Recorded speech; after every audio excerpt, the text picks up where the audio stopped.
Buenos días para todos. ¿Quieren por favor abrir sus Biblias a Juan capítulo 4? Es ahí donde nos encontramos. Y vamos a regresar a la historia de la mujer samaritana.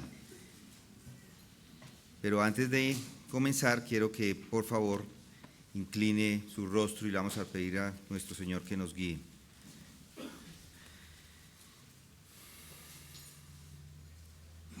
Señor de gloria, Dios todopoderoso, Dios y Señor de nuestras vidas, nos acercamos al trono de tu gracia a pedirte, Padre, que tengas la misericordia de que ese Espíritu Santo que has puesto en nuestro corazón ilumine el entendimiento y no solamente nos dé ese entendimiento, sino que lo podamos poner por obra. Padre, gracias te damos por tu Hijo Jesucristo, por la muerte propiciatoria en la cruz y su resurrección. Te damos gracias porque Él intercede por nosotros y porque Él también ha enviado al Espíritu, Señor, a morar en nosotros. Gracias te damos, Padre Santo, te pedimos esto en el nombre de tu Hijo Jesucristo. Amén. En esta sección que tenemos acá, encontramos, como les decía, la reunión entre Jesucristo y la mujer samaritana. Y quiero que leamos dos versículos. El versículo 13, que dice: respondió Jesús y le dijo: todo el que beba de esta agua volverá a tener sed, pero el que beba del agua que yo le daré no tendrá sed jamás, sino que el agua que yo le daré se convertirá en él en una fuente de agua que brota para vida eterna. Y lo dije la semana pasada, que esta es la esencia del cristianismo. Esto es en última instancia lo que realmente significa ser cristiano, que tenga dentro de usted este pozo de agua que brota para vida eterna. Y algo a lo que llamé la atención es la forma en que Jesús trata a esta mujer. Vimos cómo Jesús le guía con amor, con paciencia, con perseverancia, y es así como ha hecho conmigo y probablemente ha hecho con todos ustedes. Nos ha llamado, a todos aquellos que nos ha llamado, a su gracia nos ha llamado de esta forma, con amor, con paciencia, y ese sería el ejemplo para hacer evangelismo, que de esa misma forma lo hiciera. Pero acá encontramos otras verdades adicionales acerca de otras enseñanzas adicionales al evangelismo. Por eso es que nos vamos a detener en estos versículos y a meditar no solo en la forma en cómo se hace o la forma que Jesús utilizó para hacer evangelismo, sino vamos a ir a joyas, vamos a desenterrar joyas que aquí encontramos. Observe las palabras otra vez que acabo de leer. Todo el que beba de esta agua volverá a tener sed, pero el que beba del agua que yo le daré no tendrá sed jamás, sino que el agua que yo le daré se convertirá en él en una fuente de agua que brota para vida eterna. Eso es lo que significa ser cristiano, recibir de esta agua que Él da, de esta plenitud, de esta gracia sobre gracia, como dice Él mismo en el capítulo 1, versículo 16. Y la pregunta que le tengo es, ¿la tiene? ¿La está recibiendo? ¿Tiene de este pozo de agua que le pone en esa condición de que nunca más va a tener sed? Esa es la oferta del evangelio cristiano. Y si no tiene claro el evangelio, no tendrá esperanza de recibir de este pozo de agua. ¿Y saben por qué las personas no tienen de este pozo? Bueno, la semana pasada di una de las razones, un obstáculo del por qué alguien no recibe de este pozo que da Jesús. Y los detalles los encontramos en la historia de la mujer samaritana. Si recuerdan esa conversación que tiene Jesús con ella, la mujer en ese momento pone varias trabas y obstáculos. Y él le pide que le dé algo de beber. Se vuelve a ella, nuestro Señor, y le dice que le dé algo. Y ella dice, ¿cómo? ¿Cómo es que tú, siendo judío, me pides de beber a mí que soy mujer? Eso dice en la Reina Valera, no la Biblia de las Américas, que soy mujer samaritana. ¿Cómo es que tú, siendo judío, me pides de beber?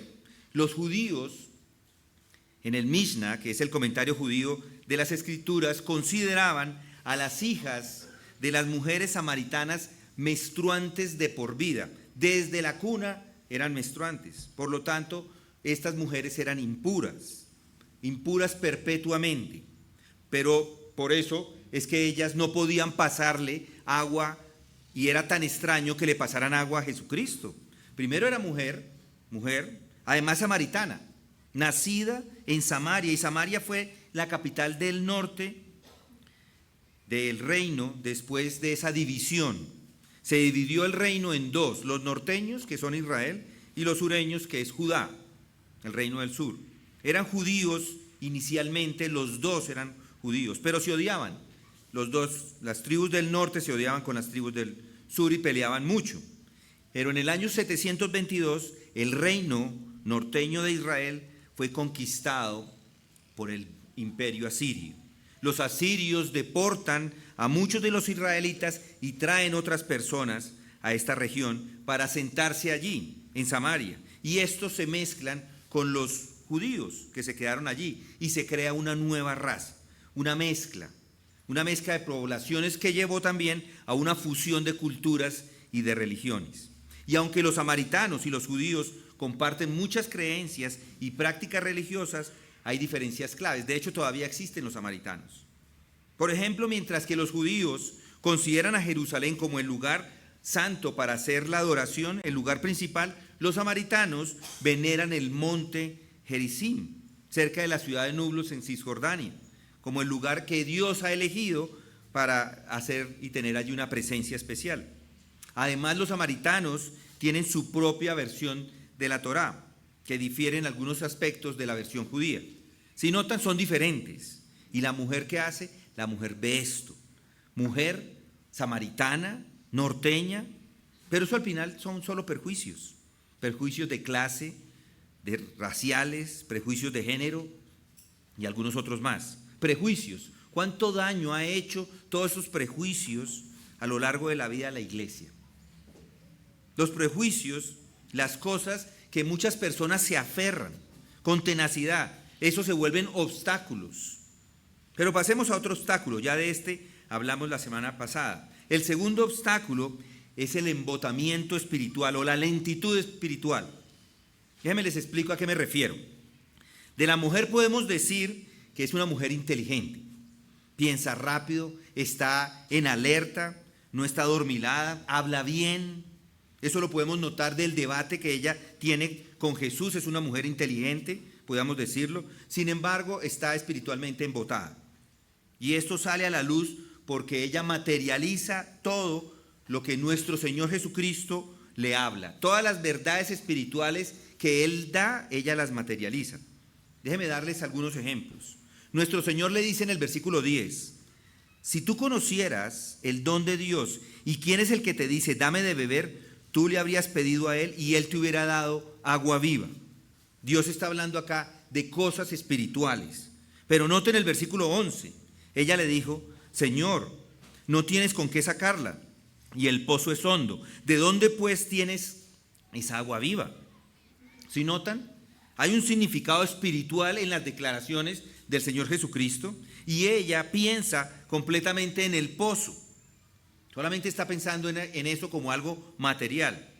Ella les está preguntando, ¿y usted no tiene un balde acá para sacar? ¿Cómo va a hacer para sacarlo? No tiene nada con qué sacar del pozo que es profundo. ¿De dónde pues tienes esa agua viva? Dice ella. Y luego dice en el versículo 12, ¿acaso eres tú mayor que nuestro padre Jacob, que nos dio del pozo del cual bebió él mismo y sus hijos y sus ganados? Material otra vez. Y luego viene la declaración, esta gran declaración de nuestro Señor. Noten el versículo 13. Él respondió Jesús y dijo, todo el que beba de esta agua volverá a tener sed, pero el que beba del agua que yo le daré no tendrá sed jamás. De nuevo, completamente espiritual, gloriosamente espiritual. Y escuchen a la mujer, versículo 15. Y la mujer dijo, Señor, dame esa agua para que no tenga sed ni venga hasta aquí a sacarla. Ella solamente estaba pensando en lo cansado que era ir a traer esa agua, ir y venir con esas tinajas de agua. Estaría muy contenta si alguien puede hacer algo por ella para poner fin a esa tarea, porque le va a ahorrar muchas molestias. No tendría que ir de aquí para allá y venir. Para ella, todo lo que dice nuestro Señor se reduce a algo material. Ella tiene un embotamiento espiritual. Y ahora, le repito, esto es un principio importante, porque es algo que inclusive encontramos con Nicodemo. En el capítulo 3, Jesús hace exactamente lo mismo con él. Allí vemos este embotamiento espiritual. Nicodemo, una persona muy inteligente, uno de los grandes líderes, de los grandes gobernantes, un hombre muy capaz, pero con el entendimiento espiritual embotado. Nicodemo comete exactamente el mismo error. Lo recuerdan, ya estuvimos allí. Nuestro Señor le dice a Nicodemo que los hombres deben nacer de nuevo para ver el reino de Dios. Y Nicodemo le dice, ¿cómo puede un hombre nacer siendo ya viejo? ¿Acaso puede entrar por segunda vez en el vientre de su madre y nacer? Nicodemo no ve lo espiritual, solo puede pensar en la carne, solo puede pensar en lo material. Y nuestro Señor en el versículo 6 del capítulo 3 le dice, lo que es nacido de la carne, carne es, y lo que es nacido del espíritu, espíritu es. No te asombres de que te haya dicho, os es necesario nacer de nuevo. Noten, Nicodemo materializa las declaraciones espirituales de nuestro Señor. Y ese es el tipo de cosas que son un obstáculo para crecer, para la obtención de este crecimiento. Y el apóstol Pablo también dice lo mismo en 1 Corintios 2:10. Y si tiene su Biblia, ahí quisiera que de pronto fuera conmigo a 1 Corintios 2:10.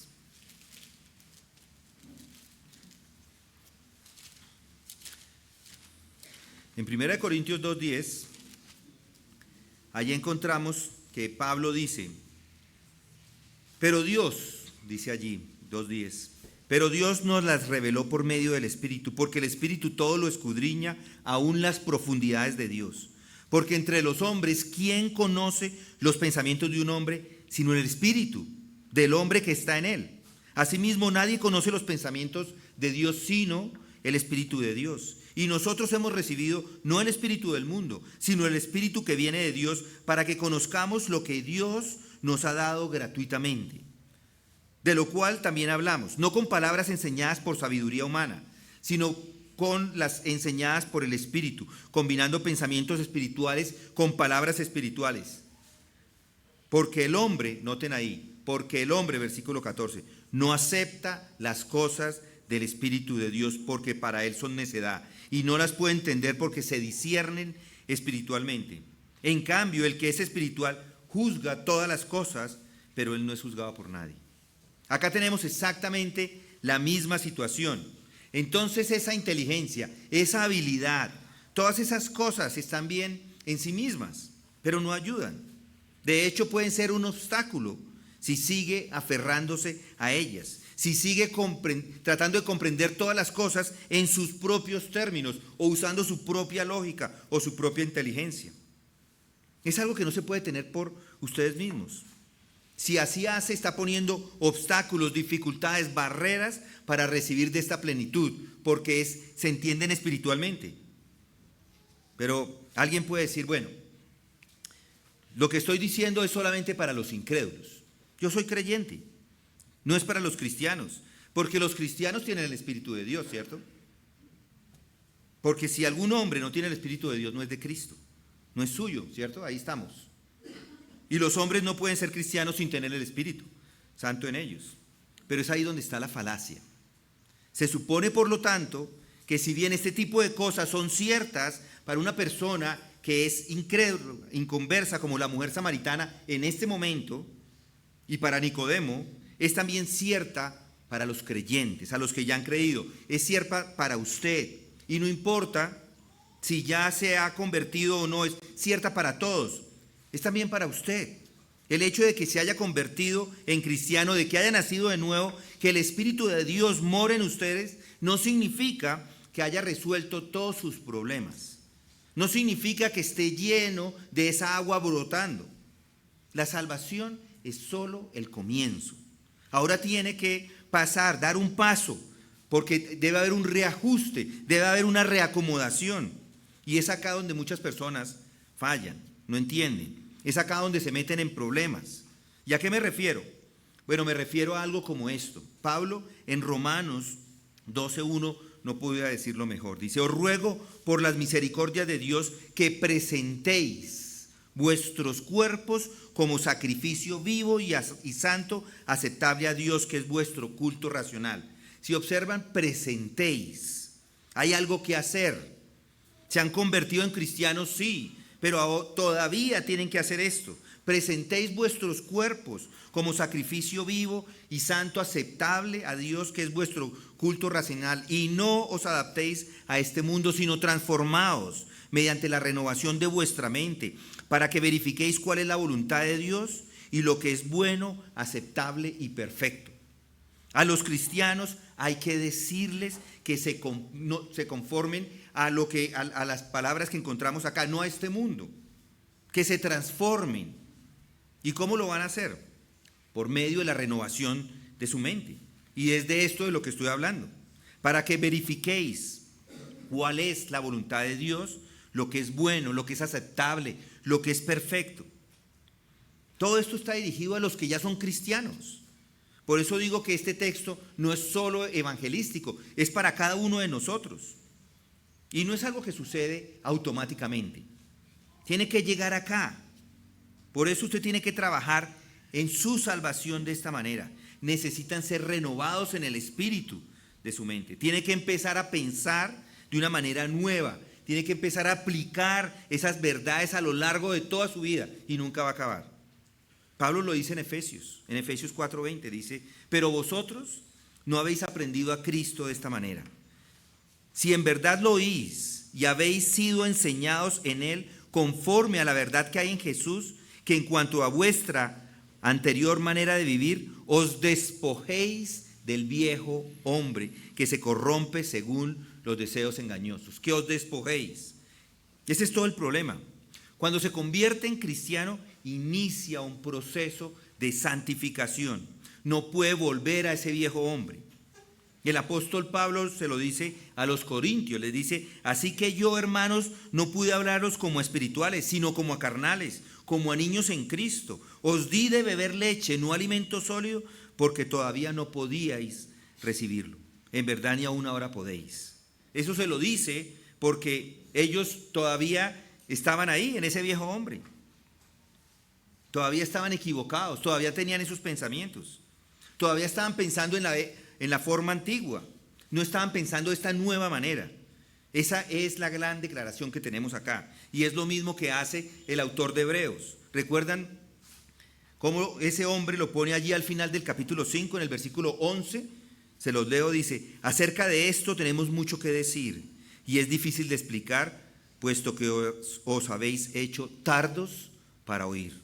Pues aunque ya debería seis maestros, otra vez tenéis necesidad de que alguien os enseñe los principios elementales de los oráculos de Dios, y habéis llegado a tener necesidad de leche y no de alimento sólido, porque todo el que toma solo leche no está acostumbrado a la palabra de justicia, porque es niño.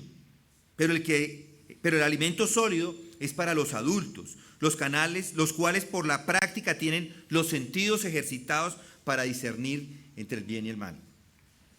Son tardos, dice allí, son lentos, están embotados.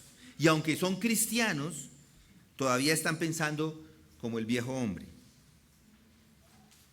Y el apóstol Pedro dice exactamente lo mismo. Lo expresa en 1 Pedro 2. Dice: por tanto, desechando toda malicia, todo engaño e hipocresías, envidia y toda difamación, desead como niños recién nacidos la leche pura de la palabra, para que por ella crezcáis para salvación, si es que habéis probado la benignidad del Señor.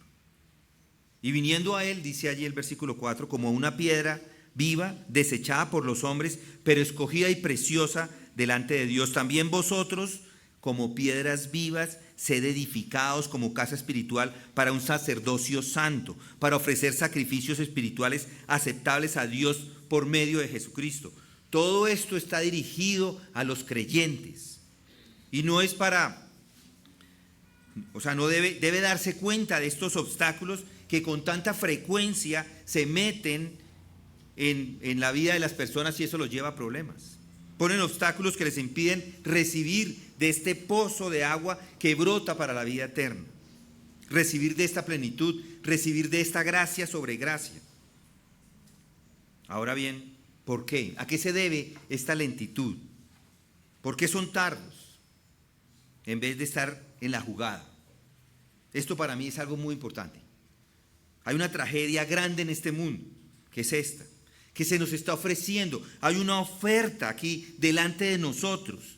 Lo que realmente necesita es esto, el secreto de todos los santos, de todas las almas, de todos los nobles de este mundo, es que han entendido exactamente esto, que han recibido de esta agua, que están bebiendo de esta agua y que están brotando para vida eterna. Cuando leemos acerca de esos grandes hombres, leemos esas biografías, eso es lo que estos hombres están haciendo, están tomando de Cristo. Aquí está, se les está ofreciendo, se lo estaba ofreciendo nuestro Señor Jesucristo a la mujer de Samaria. Sin embargo, no la veía. Y eso se debe a su lentitud, porque son tardos, no están en la jugada. Hay muchos de ustedes que pueden venir hoy llegando con cargas pesadas, atribulados, infelices, algún fracaso grande, sin consuelo. Están pasando por tiempos de necesidad. Y esa es una gran tragedia. Y las personas que están destinadas a vivir como príncipes, están viviendo como pordioseros. Aquellos que están destinados a recibir lo que el apóstol describe en Efesios capítulo 3, las inescrutables riquezas de Cristo, están viviendo en la penuria. Estas cosas no deben ser. Y es importante que no solamente sea algo para usted, un beneficio para cada uno de los cristianos que van a crecer y van a vivir de una manera que traiga gloria a Cristo y para su beneficio, sino que aún más importante, piense en el mundo exterior. Afuera la gente no está contenta, no saben qué hacer, ni a dónde acudir. Y si alguien dice, es que yo soy cristiano, pues todos lo van a poner los ojos sobre esa persona. Pero si los cristianos ni siquiera ellos mismos tienen consuelo, no tienen nada diferente, nada que los diferencie, nada que los eleve por encima de las circunstancias, pues nadie los va a escuchar. Dirán, estos cristianos son solo habladores. No hay nada en él, ya no están ni siquiera interesados en que les hablen. Por lo tanto, desde todo punto de vista, es vital que se examinen a ustedes mismos a la luz de este obstáculo. Esta torpeza, esta lentitud espiritual, esta tardanza para oír que permanece y que no es capaz de dejar de lado y que debe dejar de lado. Dese cuenta de lo que está ofreciendo Cristo Jesús. Es lo que les está dando a cada uno de ustedes. ¿Y saben por qué? ¿O a qué se debe esto de la lentitud? ¿Por qué son tardos en vez de estar en la jugada? ¿Por qué son tardos y lentos? En parte es por los hábitos y las costumbres. Todos somos hombres de costumbres. Y lo digo de nuevo. El hecho de que usted se haya convertido en un cristiano no significa que todos sus viejos hábitos se fueron. No lo hacen. Algunos, por ejemplo, tenían el hábito de fumar y se convierten, pero no necesariamente ese día, ese hábito se va. A veces tarda para esas personas mucho en irse. Si ha nacido de nuevo, si se convierte en una persona esencialmente nueva, sí, ya es nueva, pero todavía está en este cuerpo. Todavía tiene ese espíritu y todavía tiene esa alma. Y el cuerpo se convierte en una criatura de hábitos y costumbres. Y eso también aplica a la mente y al cerebro. Y a menudo no se dan cuenta de esto. La mente se ha acostumbrado a pensar de una manera determinada a lo largo de toda la vida. Y aunque ya sea creyente, aunque ya se ha cambiado su corazón, se da cuenta que tendrá que renovarse constantemente en el espíritu de su mente. Tiene que entrenarse como cristiano para poder pensar de una forma correcta. Esto no sucede inmediatamente. De modo que todos somos criaturas de hábitos y costumbres, pero esa renovación se va dando. Y muchas veces, personas cristianas que son exactamente las mismas después de 50 años, nos dan tristeza. Es algo terrible, no cambian. ¿Y saben por qué es eso? Porque son torpes, porque son lentos espirituales, porque no dejan esos hábitos de lado. Pero hay más. ¿Saben por qué son tardos y lentos? Por la pereza y la incapacidad de ejercitar sus sentidos y de aplicarlos a la vida. Aquí yo puedo estar días y días, predique y la gente dice amén, amén, amén. Pero si usted no hace de eso algo para su vida, pues no está haciendo nada. Sí, tiene que hacer un cambio, tiene que producirse un cambio en la vida de todos, porque de otra manera pues está siendo perezoso. Tiene que cambiar. La pereza de aplicar, la pereza de poner por obra la verdad que usted ya conoce. Y eso es un asunto serio. Y quiero tratarlo de manera seria. La pereza es uno de los grandes enemigos en el cristianismo, especialmente en este tiempo presente. Se le dice no haga esto y continúa haciendo, es porque no ha hecho lo que tiene que hacer para no hacerlo. El Nuevo Testamento siempre nos insta a la actividad y particularmente a la actividad mental. Hay que pensar en dónde, qué manera, en qué lugar tengo que yo trabajar. Escuchen al apóstol Pedro. Por tanto dice, ceñid. ¿Qué sigue? Vuestro entendimiento, ¿para qué? Para la acción. Hay que coger ese entendimiento y ponerlo en acción. Ceñid vuestro entendimiento para la acción. Pero la pereza. Locha ven a mí, decía mi hermano cuando estaba joven. Y llegaba, decía, no hacía nada. Locha ven a mí, se quedaba así quieto. No le gustaba pensar. Y eso es lo que pasa, no les gusta pensar. Hebreos 5:10 lo expresa así. Pues aunque ya debería ser maestros, otra vez tenéis necesidad de que alguien os enseñe los principios elementales de los oráculos de Dios. Y habéis llegado a tener necesidad de leche y no de alimento sólido, porque todo el que toma solo leche no está acostumbrado a la palabra de justicia porque es niño. Pero el alimento sólido es para los adultos, los cuales por la práctica tienen los sentidos ejercitados para discernir el bien y el mal. Ya lo leí, pero quiero que quede claro en la mente de cada uno de nosotros. Este es el texto que todo cristiano necesita. Ahí está, que le muestre que es perezoso, que le falta estudio, que debe aplicar, que debe disciplinar su mente, que debe apropiarse de la verdad. Una cosa es conocer la verdad y otra cosa es apropiársela. Yo puedo decir amén a algo, pero tomar esa verdad y ponerla en mi vida y aplicarla y decir nunca más, ahora voy a trabajar en esta área de mi vida, nunca más voy a hacer esto que estaba haciendo, ahora voy a hacer lo contrario. Eso es apropiarse de las verdades. Vivimos en un tiempo en que la gente no le gusta, es perezosa, le gusta entretenerse. Y el elemento de entretenimiento ha llegado en todas las áreas, inclusive a la iglesia. Les gusta sentarse a que les canten, cánteme unas canciones bien bonitas, yo aquí me siento, o yo aquí parado, pero cánteme bien bonito. Solo diversión. Les gusta que les cuenten historias. Que les cuenten historias. ¿Qué tragedia es eso? Para que todos nos riamos, ayúdame a reírme hoy, porque si no me río hoy, pues no saqué provecho al sermón. No. ¿Qué tragedia es esa?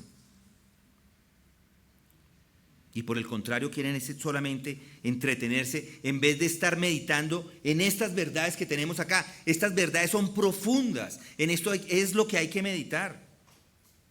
Poner tiempo ahí, en vez de estar entreteniéndose. Pero hay más. ¿Saben por qué son tardos y lentos? Porque tienen una visión mágica de la fe. Muchos piensan que la fe es algo que cambia en un momento, en un instante, y que lo cambia completamente. Es como si el genio de la lámpara maravillosa saliera y con una varita le dijera, ya está, creyente, santificado, y ya estuvo.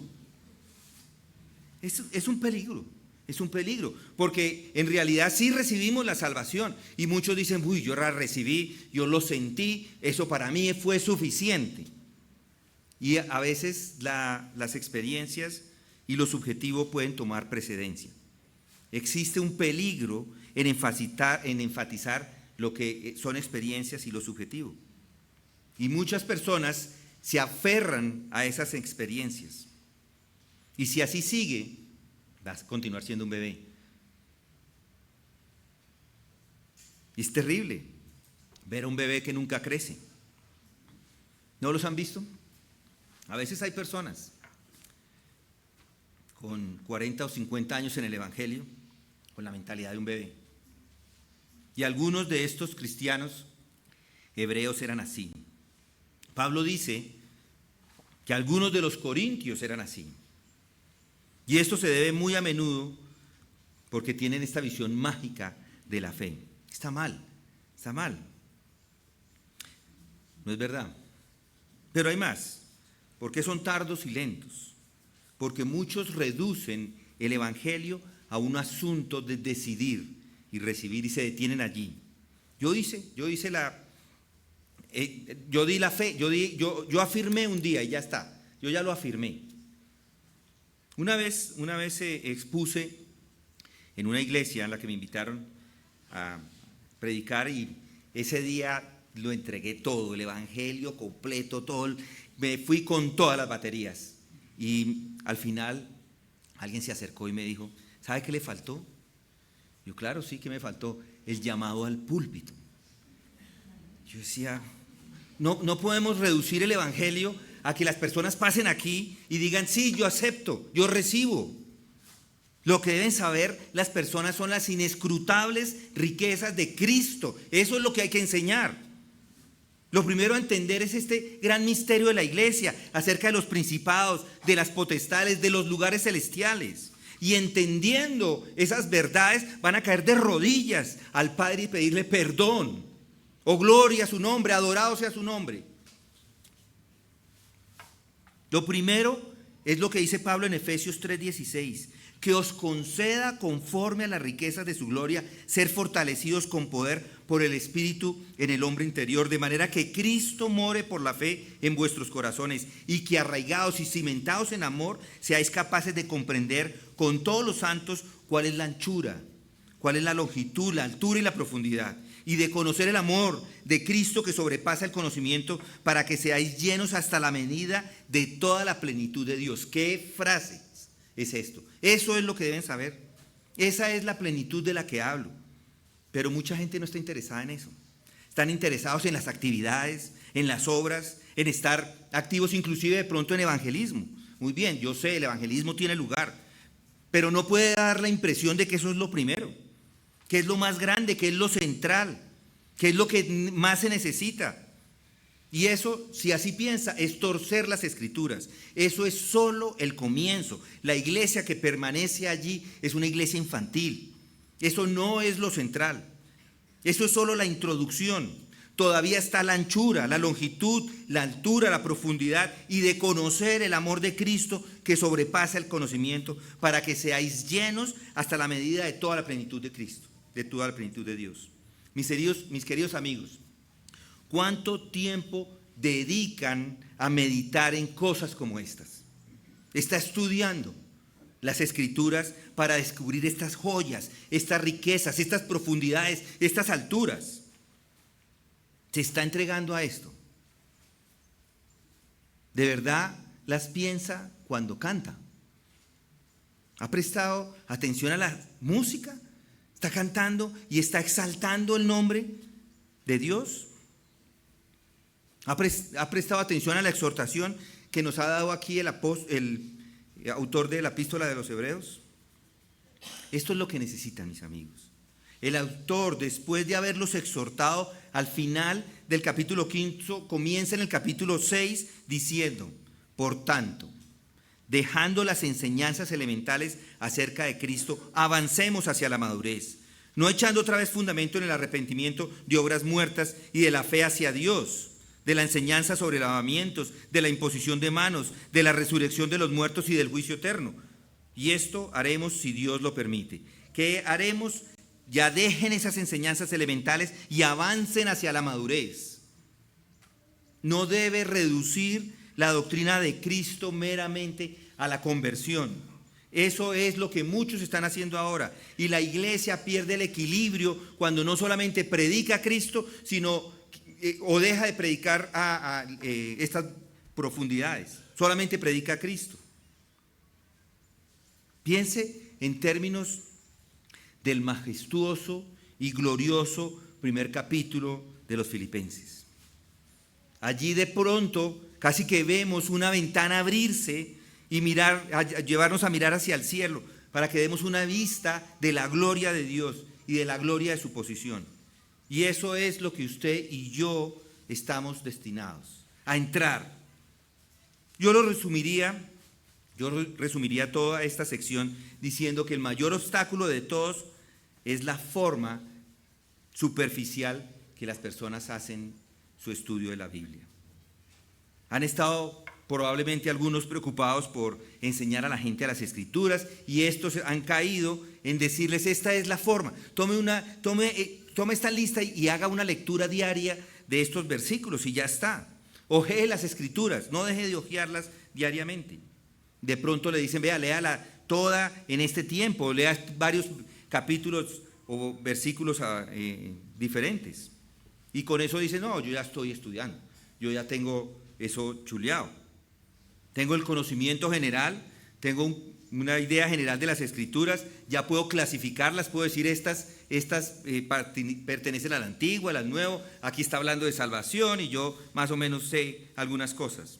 Pero esa no es la manera de llegar a la anchura, a la profundidad y a la altura.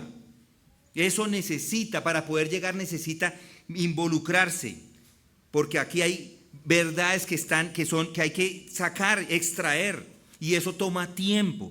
Tiene que ir a un nivel más profundo, tiene que investigar esto y esto otro, porque allí hay joyas. Remánguese la camisa y manos a la obra. No solo tome una pequeña porción de las Escrituras y omita todo el contexto. Lo malo de nuestro cristianismo ha sido exactamente eso, la lectura superficial. Por eso muchas personas todavía están en esos lugares donde no predican nada, es un poquitico de Biblia y están acostumbrados a eso. Terrible, terrible con la cantidad de verdades que hay acá, profundas. Bien, ahora hay un grupo de obstáculos que ya los hemos visto juntos, que he puesto bajo el nombre de lentitud, de ser tardos. Pero debo decir esto de una manera práctica. Está conmigo en todo lo que he estado diciendo. O dice: ¿de qué está hablando este hombre? Puede ser. ¿De qué se trata todo esto que está diciendo? Yo no entiendo y ni quiero entender. Quería tener hoy un día agradable, una sensación agradable en este día, salir sintiéndome feliz. Amigos, si eso es lo que busca, si es así, examínese a usted mismo, examine sus cimientos, porque el hecho de no disfrutar las riquezas espirituales, de no desear más y más de ellas, es un indicativo de que todavía son niños y que no tiene derecho, nadie tiene derecho a permanecer como niños. Hay que recobrar la compostura, dele tiempo a esto. Es un proceso doloroso, sí, pero necesita disciplina para lograrlo. Tiene que aprovechar todos sus sentidos, involucrarse completamente, todo, tiene que usarlos todos, todo su ser, para estudiar, para aprovechar el tiempo. De manera que lo que estudie va a entender que eso es lo que no puede cambiar para toda su vida. Es decir, va a comenzar a tener un aprecio cada vez mayor por esas inescrutables riquezas de Cristo y no quiere saber nada más. Bueno, ese es el obstáculo de la lentitud. Permítame darles otro gran obstáculo y es la evasión.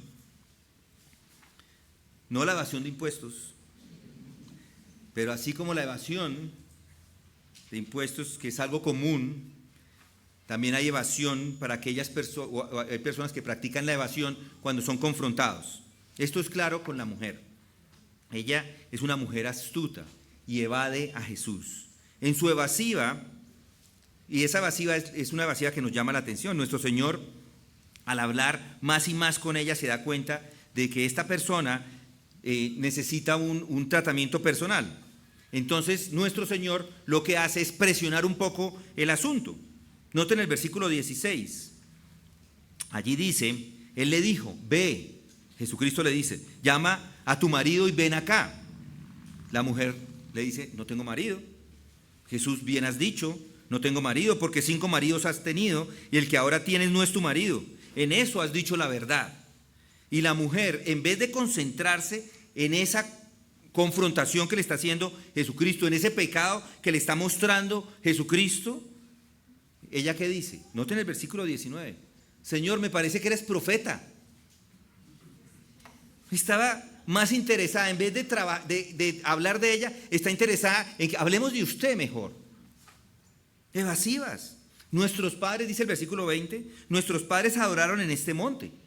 Y vosotros decís que en Jerusalén está el lugar donde se debe adorar.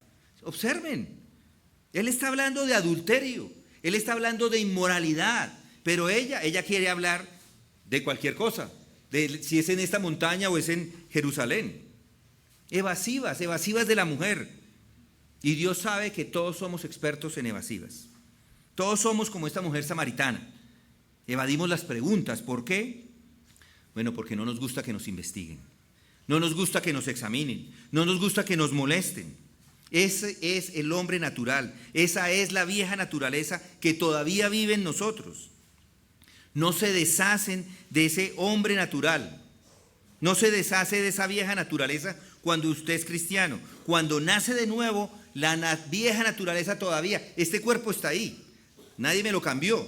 Yo sigo con este cuerpo, igual. La vieja naturaleza, les guste o no les guste, pasa al otro lado. Y no, a esa vieja naturaleza no le gusta que la examinen. Al hombre natural no le gusta que lo registren.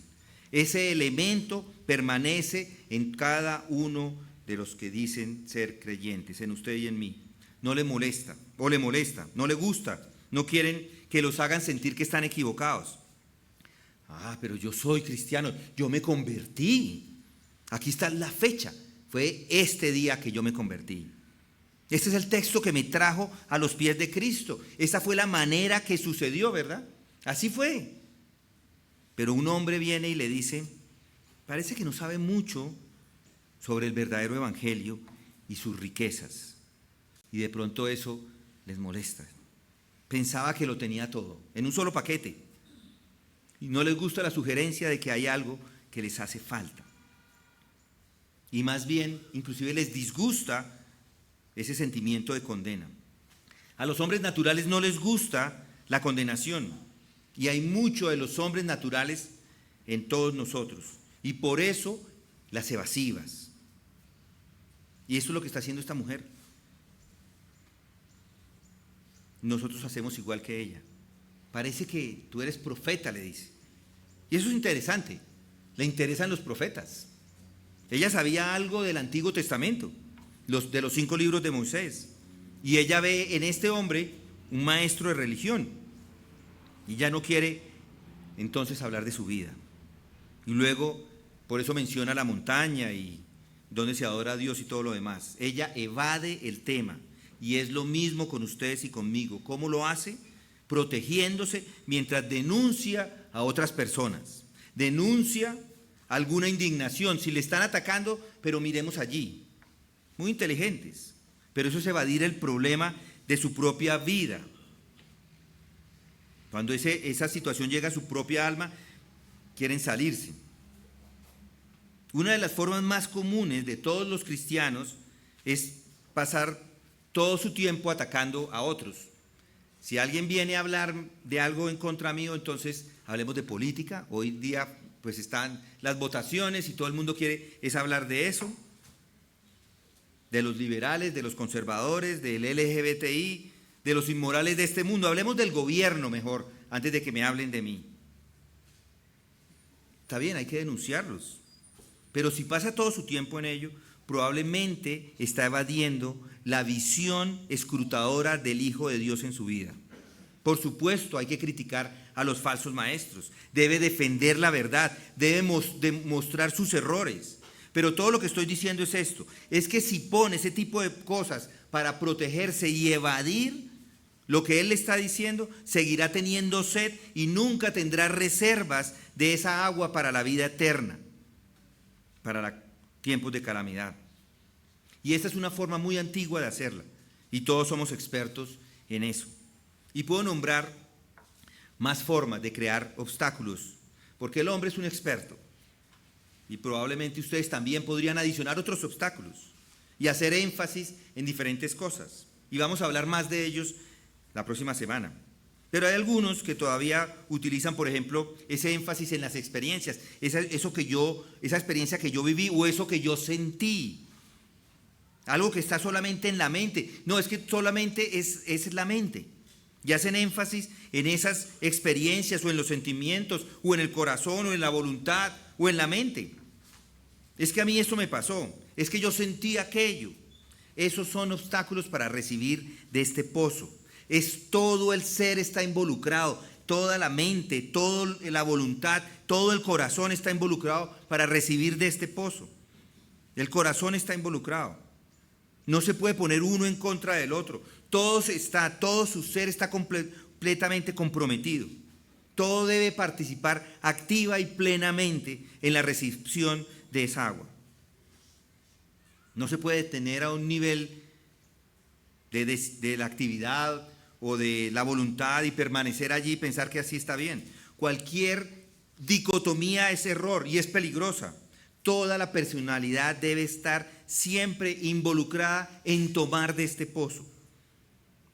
Y como les digo, hay más. Y vamos a considerarlos la próxima semana, pero quiero que dejarlos con el texto para que lo piensen y lo mediten. Todo el que beba de esta agua volverá a tener sed. Pero el que beba del agua que yo le daré no tendrá sed jamás, sino que el agua que yo le daré se convertirá en él en una fuente de agua que brota para vida eterna. Está poniendo algún obstáculo para beber del agua que él le da. Porque si bebe de esta agua, se convertirá en una fuente de agua que brota para la vida eterna. Vamos a orar. Gracias, Padre, te damos por tu palabra. Gracias, Señor, por tu exhortación. Gracias, Señor, por la convicción que pones en el corazón de nosotros acerca de estas cosas. No permita, Señor, que en nuestra vida pongamos obstáculos para poner todo nuestro empeño, todo nuestro ser a conocer más de ti, a beber de esa agua que tú ofreces, de esa plenitud que tú ofreces, de recibir de esa gracia sobre gracia. Padre, eso es lo más importante en la vida de cada uno de nosotros, que podamos tener esa relación contigo, ese entendimiento contigo y esa entrega total de mente, de corazón, de voluntad, de todos los deseos, Señor. Esto te pedimos, Padre Santo, que esta verdad no solamente quede impregnada en nuestros corazones, reconociendo como verdad, sino que la podamos poner por obra, Señor, por práctica, que podamos en realidad tomar tiempo para dedicar a la meditación de tu palabra. Esto te pedimos en el nombre de Cristo Jesús. Amén.